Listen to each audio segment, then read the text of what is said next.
حج کا ارادہ کریں، اپنے ہوٹل سے ہی آپ احرام پہن سکتے ہیں، ہوٹل میں آپ احرام پہنیں، اور اسی طرح جس طرح کہ آپ نے عمرے کے لیے احرام پہنا تھا، اور پہن کر آپ جائیں حرم شریف کے اندر اور آپ کعبہ شریف کا طواف کریں، اور اس کے بعد آپ ایک سعی کر لیں۔ جی، کوئی ضروری نہیں، لیکن اگر اس وقت کر لیں تو پھر آپ حج سے واپسی پر جب طواف زیارت کے لیے آئیں گے تو تب آپ کو سعی کرنے کی ضرورت نہیں ہوگی، جو اس وقت آپ سعی کر کے جائیں گے وہی کافی ہو جائے گی۔ اور اگر وقت کی تنگی ہو تو آپ احرام پہن کر ہوٹل سے ہی سیدھا حج کے لیے جا سکتے ہیں، لیکن بہتر طریقہ، سنت طریقہ یہ ہے کہ آپ طواف کریں، اس کو کہتے ہیں طواف قدوم، اور وہ کر کے پھر آپ سعی بھی ساتھ میں ایک کر لیں، پھر بعد میں آپ کو نہیں کرنا پڑے گی۔ تو یہ کر کے پھر آپ کو جس وقت بھی آپ کے جو معلمین ہیں، جس گروپ کے ساتھ آپ گئے ہیں، وہ لوگ آپ کے لیے انتظام کریں گے کنوینس کا، بس وغیرہ کا، وہ آپ کو لے کر مینا میں جائیں گے۔ تو عموماً وہ رات کو لے جاتے ہیں اور 8 کا دن جو ہے وہ آپ کا مینا میں گزرتا ہے۔ تو ٹھیک ہے، آپ مینا میں چلے جائیں، مینا میں ظہر کی نماز، پھر عصر کی، مغرب کی، عشاء کی اور فجر کی، اگلے دن 9 ذی الحج کی فجر کی، یہ 5 نمازیں وہاں پڑھنا مسنون ہے۔ 5 نمازیں آپ نے وہاں پڑھنی ہیں، اور وہ رات بڑی عبادت کی رات ہے، خاص رات ہے۔ جب آپ مینا میں چلے جائیں تو اس رات میں آپ صلاۃ التسبیح ادا کریں اور دعائیں کریں، اور اپنا وقت جو ہے وہ شب بیداری میں گزاریں، اور صبح اگلے دن یعنی 9 ذی الحجہ کو، کہ جس دن آپ نے عرفات میں جانا ہے، اس دن جب سورج نکل آئے تو آپ پھر مینا سے چلیں، آپ کو وہ لوگ لے کر جائیں گے۔ کئی دفعہ رات کو بھی لے جاتے ہیں، تو کوئی بات نہیں، جس طرح کا انہوں نے انتظام کیا ہے اس کے مطابق آپ نکل جائیں۔ اور آپ نے اب تلبیہ شروع کر دی ہے، جب آپ نے احرام پہن لیا تو آپ نے تلبیہ کہہ لیا، تو اب آپ کا احرام شروع ہو گیا ہے نا، آپ نے طواف کیا، آپ نے سعی کی، اور پھر آپ اب ہر وقت تلبیہ پڑھتے رہیں۔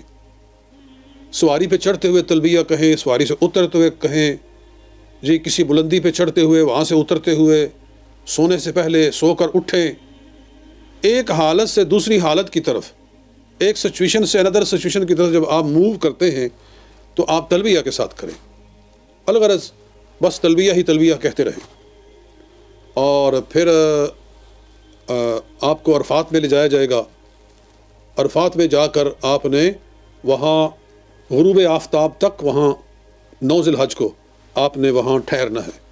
غروب آفتاب سے پہلے آپ نہیں نکل سکتے، نکلیں گے تو دم لازم آئے گا۔ تو وہاں خصوصی ٹائم دعا کا ہوتا ہے عصر کی نماز کے بعد، عصر کے بعد غروب سے پہلے پہلے وہاں آپ خصوصی دعائیں کریں، اپنے لیے، امت کے لیے، فلسطین والوں کے لیے، کشمیر والوں کے لیے، برما کے مسلمانوں کے لیے، یا دیگر جو آپ کی حاجات ہیں وہ آپ پیش کریں۔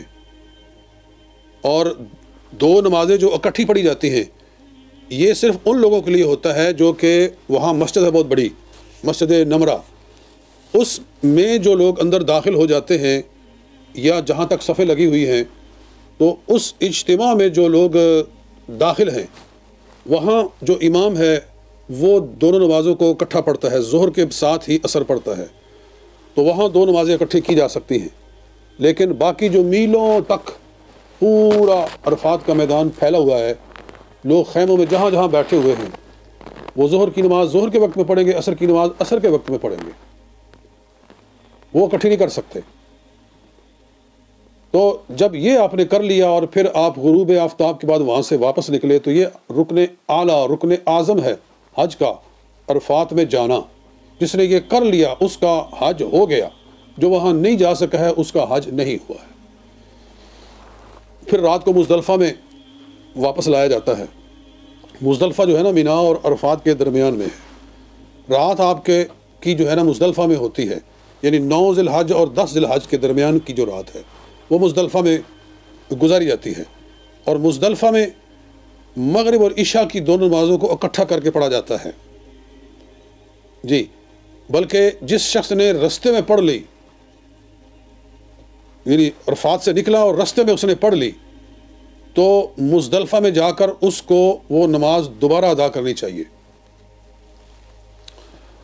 پہلے آپ مغرب کے فرض پڑھیں، اس کے بعد پھر آپ عشاء کے فرض پڑھیں، اور پھر اس کے بعد آپ مغرب کی سنتیں پڑھیں، پھر عشاء کی سنتیں پڑھیں، پھر وتر پڑھیں، اس طریقے کے ساتھ۔ تو دوستو، یہ مزدلفہ میں آپ نے یہ کرنا ہے، اور پھر آپ وہاں جلد سو جائیں اور جلد صبح اٹھیں اور فجر کی نماز پڑھ کے، فجر کی نماز وہاں ارلی پڑھ لیں، اور اس کے بعد سورج کے نکلنے تک جو ٹائم ہے وہ خصوصی دعا کا وقت ہے وہاں مزدلفہ کے اندر۔ وہاں اجتماعی دعا کرنی چاہیے، سارے مل کے جتنے لوگ اکٹھے ہو سکتے ہیں۔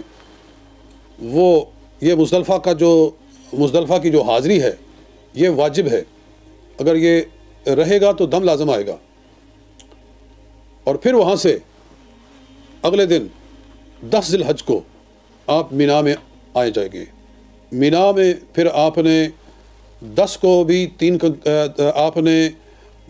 10 کو آپ نے کنکریاں مارنی ہیں، اور پھر 11 کو مارنی ہے، اور پھر 12 کو مارنی ہے۔ جی، کنکریاں مارنا، جی ہاں۔ تو یہ بھی اس کے حج کے واجبات میں سے ہے۔ جی، پہلے دن آپ نے جو ہے وہ اس طرح سے کرنا ہے کہ وہاں پہنچتے ہی آپ جا کر کنکریاں مار سکتے ہیں، اور دوسرے دن اور تیسرے دن زوال کے بعد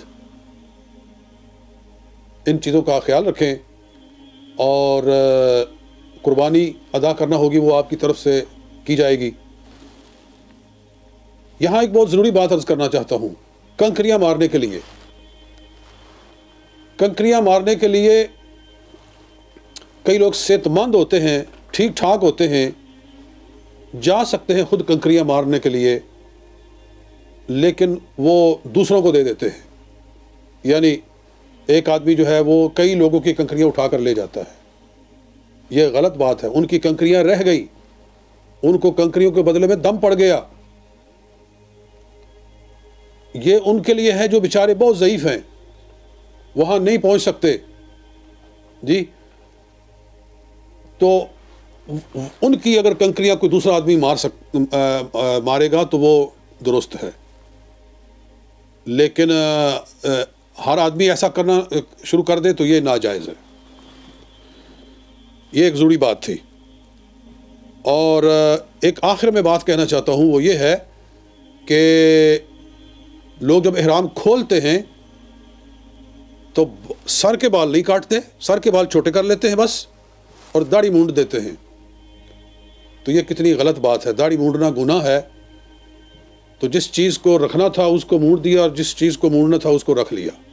جی، خرد کا نام جنوں رکھ دیا، جنوں کا خرد، جو چاہے آپ کا حسن کرشمہ ساز کرے۔ تو ایسا کرنا غلط بات ہے۔ یہ چند باتیں میں نے عرض کی، اللہ تعالیٰ قبول و منظور فرمائے۔